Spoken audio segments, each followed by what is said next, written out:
Hello friends, welcome to crazy adventure vlogs. ఈ రోజు మనమైతే ద్వారపూర్లో ఉన్న అయ్యప్ప స్వామి ఆలయానికి అయితే వచ్చేసాం. మరి కొత్తగా కట్టారు కదా ధ్యాన యోగి టెంపుల్ ని కూడా విజిట్ చేయడానికి అయితే వచ్చేసాం. Let's go.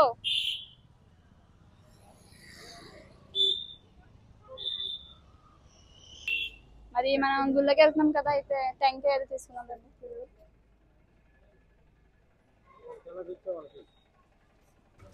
మనమైతే దేవుడికి అయితే టెంకాయ అయితే తీసుకున్నాం.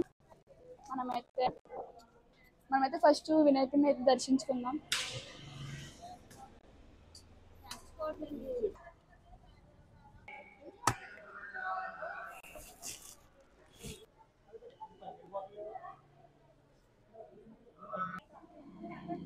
ఆ తర్వాత పైనే ఉన్న అర్ధనారీశ్వరుని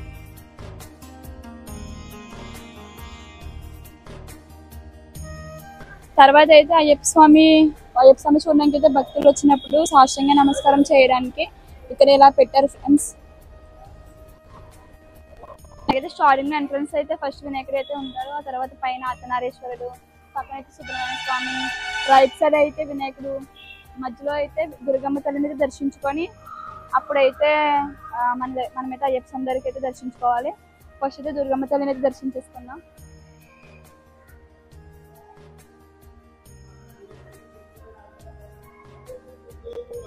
అక్షలక్ష్మికి అయితే దీపారాధన చేసిన తర్వాత అయితే దుర్గమ్మ తల్లిని దర్శించుకోవాలన్నమాట.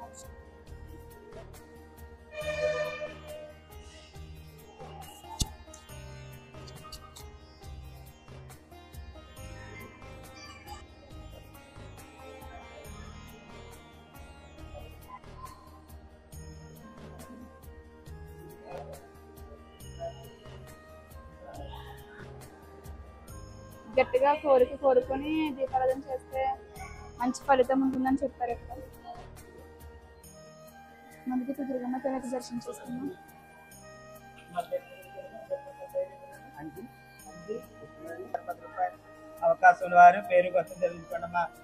ఇప్పుడైతే మన దుర్గమ్మ తల్లి అయితే దర్శనం అయితే అయిపోయింది.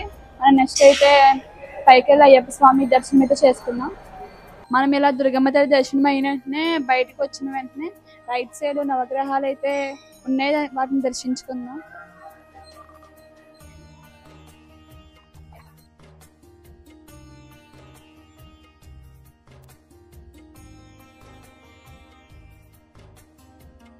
తర్వాత అయితే అయ్యప్ప స్వామి గుడి దగ్గరికి అయితే దర్శించుకున్నాం.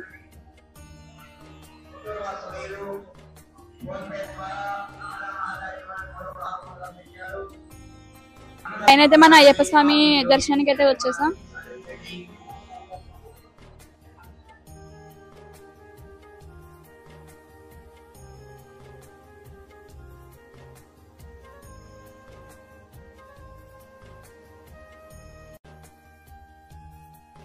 మనకైతే అయ్యప్ప స్వామి దర్శనం అయితే అయిపోయింది. ఇప్పుడు మనం పంచముఖ ఆంజనేయ స్వామిని అయితే దర్శించుకున్నాం.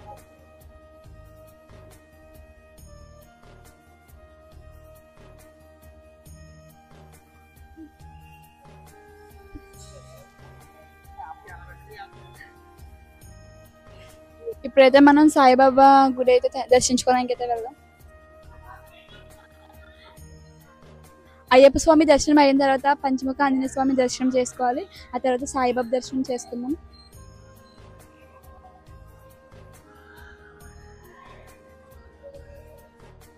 సాయిబాబా దర్శనం అయిన తర్వాత పద్మనాభ స్వామి దర్శించుకోవాలి. దీపం వెలిగించుకొని కోరికలు చెప్పుకుంటే నెరవేరుతారు.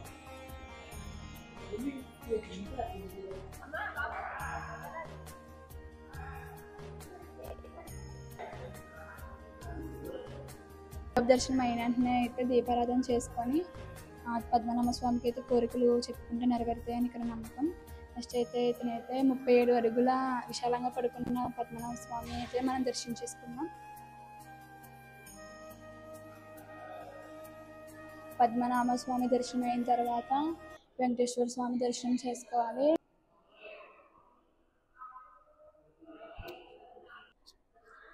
మనకైతే పద్మనాభ స్వామి దర్శనం కూడా అయిపోయింది, సాయిబాబా దర్శనం కూడా అయిపోయింది. అయితే నందీశ్వరిని దర్శించుకోవడానికి అయితే వెళ్దాం.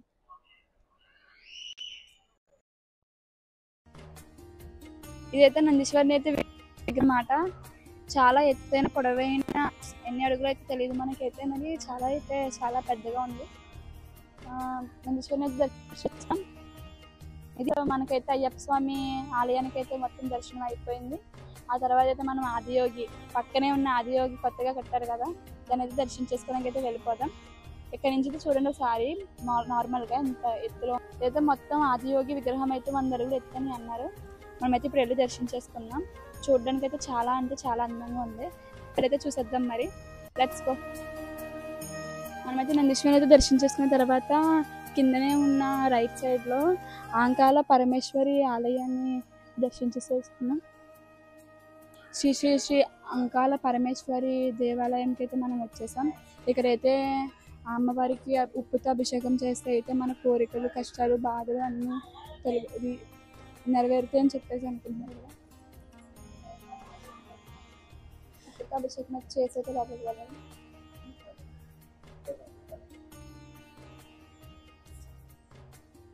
సుమారు ఇదైతే మరి అంకాల పరమేశ్వరి అమ్మవారు అయితే చూస్తాం మనం.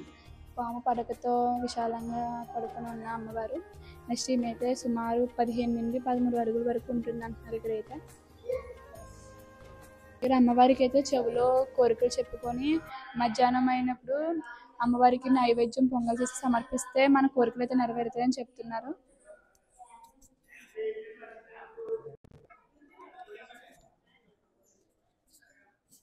ఇప్పుడైతే కాళీమాత దర్శనం అయితే అయిపోయింది. మనం ఆదియోగి టెంపుల్కి అయితే వెళ్ళిపోదాం. అయ్యప్ప స్వామి గుడి అయితే విజిట్ అయిపోయింది ఫ్రెండ్స్. ఇప్పుడైతే మనం ఆదియోగి టెంపుల్కి అయితే విజిట్ చేయడానికి అయితే వెళ్తున్నాం.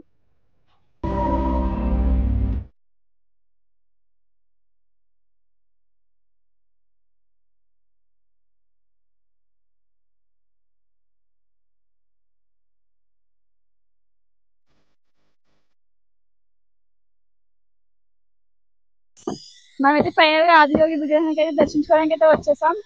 ఇది సుమారు 100 అడుగుల వరకు ఉండొచ్చు అంటున్నారు. ఇంకా ఇక్కడ పనులు అయితే జరుగుతున్నాయి. 26వ తారీఖున అయితే ఓపెనింగ్ ఉంటుంది. తమిళనాడులో కోయంబత్తూరులో ఆదియోగి విగ్రహాన్ని అయితే మీరు చూసే ఉంటారు. మరి అంత లాంగ్ మనం వెళ్ళలేం కాబట్టి మన ఈస్ట్ గోదావరి వాళ్ళు, వెస్ట్ గోదావరి వాళ్ళు వచ్చి ఇక్కడ మన దగ్గరలో ఉన్న ద్వారపూడిలో దర్శించుకోవడానికి అయితే మనకి దగ్గరలో అయితే ఇక్కడ కట్టించారు. చాలా 2 కళ్ళు అయితే సరిపోవట్లేదు. 100 అడుగులు సుమారు. ఈ శివరాత్రికి అయితే అందరూ దర్శించుకోవడానికి అయితే తప్పనిసరిగా అయితే వచ్చి వీక్షించండి. ఇదైతే ద్వారపూడిలో ఉన్న అయ్యప్ప స్వామి టెంపుల్. మనకి కొత్తగా చేసిన ఆదియోగి టెంపుల్. ఇదైతే ఆదియోగి అయితే కాదు, ఇక్కడ ధ్యానయోగి అని అంటారు. నెక్స్ట్ అయితే మీరైతే 26th శివరాత్రికి మాత్రం కన్ఫామ్ గా వచ్చి విజిట్ చేయండి. ఇక్కడైతే చాలా అద్భుతంగా అయితే ప్రతీక్షించారు. మీరు కన్ఫామ్ గా వీక్షిస్తారని. Thank you for watching and subscribe Crazy Adventure Vlogs.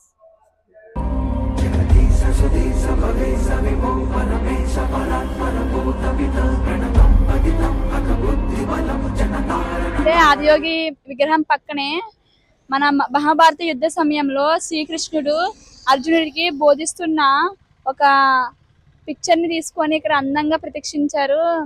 చూడడానికి అయితే చాలా ముచ్చటగా ఉంది.